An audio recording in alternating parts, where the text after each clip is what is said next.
That's the challenge.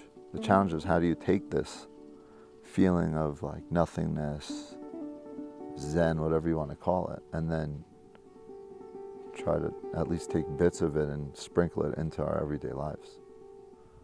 That's the challenge. How do you do it? I think that's, you think back to all these trips and what were so magnificent and what were so amazing about them, and then that's why I love having the pictures, the videos, the albums. You can like instantly revert back to that point in time, and then you can tap into that feeling, and then you can say, okay, that's a feeling I want now. And that's a feeling that you can create. You can create that feeling. We create that feeling by coming out here. And then you can create that feeling at home.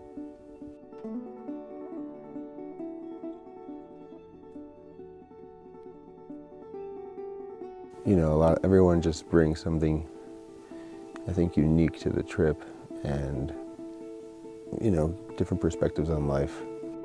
And I think it challenges you to be like a better person. And being on the trip, you get the opportunity to like get that from each person and then figure out ways to integrate it into your own life when you're back home.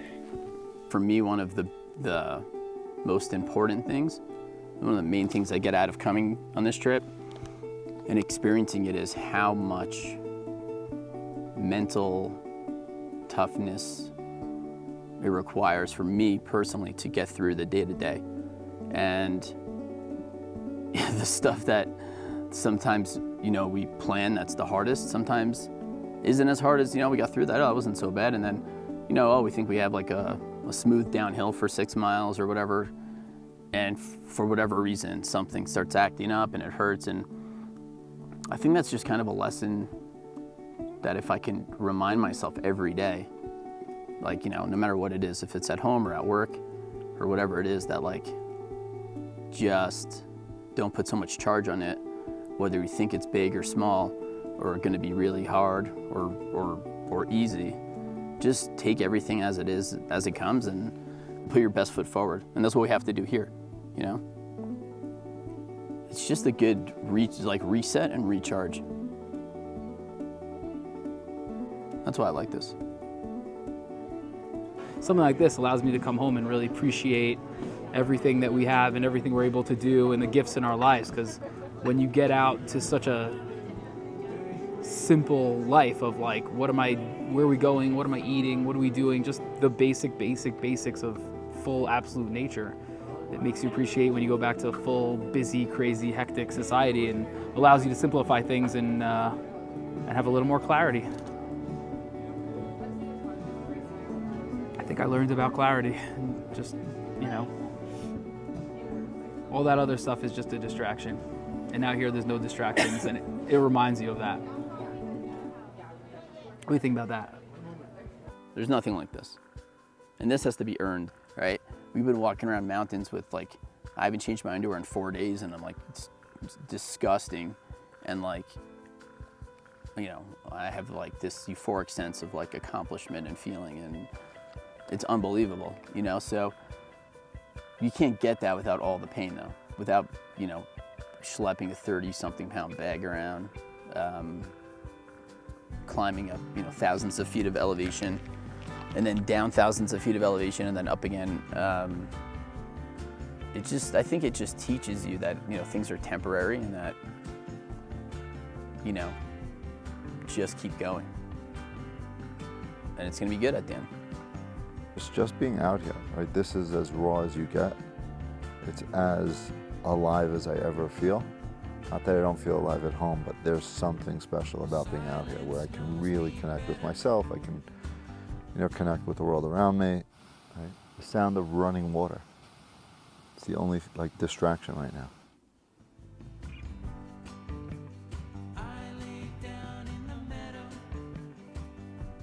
I find the walking the hiking and the walking it's like meditative, you know? You have a lot of different opportunity to talk to different people about different things, bounce ideas off and things like that, and work things out and get different perspectives. Here it's very easy for me to just say like, okay, that can wait. Whereas at home, I'm always thinking about what's next, what needs to get done, What do I have to do? It's much, much easier to be present out here for sure, because there's nothing but like that exact moment. Whereas at home, it's always what's next, what's next, what's next, and things are coming at you, a million miles a minute. My favorite part was day 2, when we walked from Aneroid Lake into that like huge bowl of like colors and greens and yellows and reds and those rolling hills up towards like Polaris Pass. And we were just like, it was like otherworldly. And then suddenly you get to the top of the pass and it flips to this like alpine environment. See, there's Donnie telling me he doesn't feel well. See? I'm needed. You like to be out here because you're needed? Yeah. That's why Donnie's on the trip. Going into this trip, I didn't feel as good as I would have liked to, but on this trip, I've performed way better than I ever expected to, and that's a huge pat on my own back, because that didn't just happen the weeks or a couple of months before I got here. You know, that was 2 years of putting in the work consistently and having setbacks and being in a great place and having more setbacks and understanding that the consistency and the commitment to my health and to getting stronger physically, mentally, whatever, you know, over time is what's going to lead to me being able to come out here and be confident to be out here. So that's something that I've been thinking about a lot and super proud of myself and really happy and grateful about, because I don't know if I would have put in the work as much if I didn't have this opportunity to do this. It could take the littlest thing, a twist of an ankle, you know, someone getting things totally out of our control. So to be able to actually plan it, see it through, and do it, it's really special. It's the sum of all of the parts that are mental, physical, practical. You know, like there's so much that goes into it, and then to do it and see it through. It's a very special experience. To come from a herniated disc less than 3 months ago to do a trip like this, I don't think a lot of people thought it was possible. But good opportunities like this, they don't come around every day. And so when you have the opportunity and you can seize it, you should seize it. And so even though I had my mind set on not coming, I kind of looked around and thought I could do it. And so I did it, and I'm super happy that I did. I'm super happy that I was able to do it. I'm super happy I was able to turn around and make it out this year. At what point in the trip did you realize, like, okay, I got this? After the first day. After that 5-mile uphill slog, and I was like, oh, I'm okay, nothing hurts. That was a great feeling. Like, I actually thought, like, what happens if I was back home right now? I'd be home, sitting around, wishing I could be there. Like, to actually just make a decision in my head, click, I'm going, let's go. Ever since that moment, it's been all great. It's been amazing. I feel very, very, very, very fortunate and happy that we got to do this and we got this together and I got to be there. And I hope we can do this for many years to come. Amen. Cheers. Cheers. Cheers. Love you all. Josh, we miss you. Here's what you missed. Soccer smells like shit. The shul sucks. The school sucks. We've been talking about the same shit for the past 5 years. Mutti's the next pick, even though he's not coming. And this place was meh. Not as good as Yosemite. You missed nothing. Peace out. Love you. That was the worst message ever. Josh, we really miss you this year. And for me, I was like, when it was me, Josh, Donnie, and Safi going, I was really happy, but I was really sad Joel wasn't going. And then I was really excited that all 5 of us were going when Joel decided to come. And then I went to feeling a little bit sad that you that you weren't coming, and I just, we really miss you.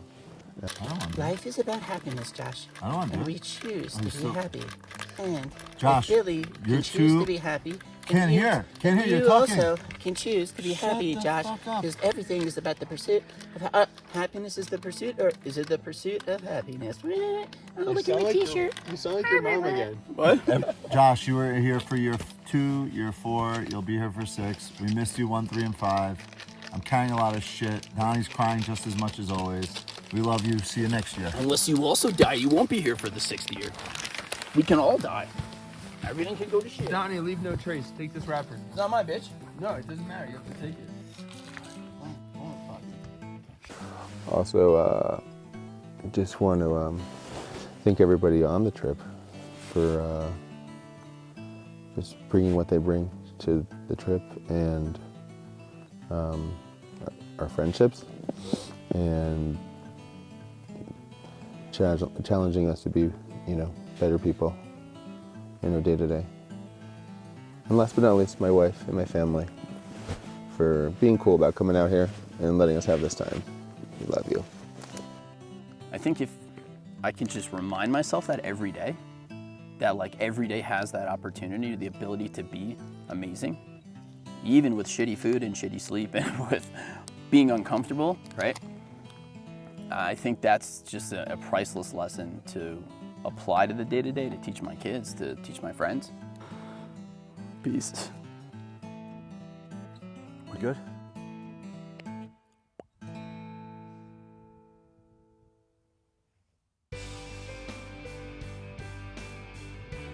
I hope that Billy is doing well and recovering well.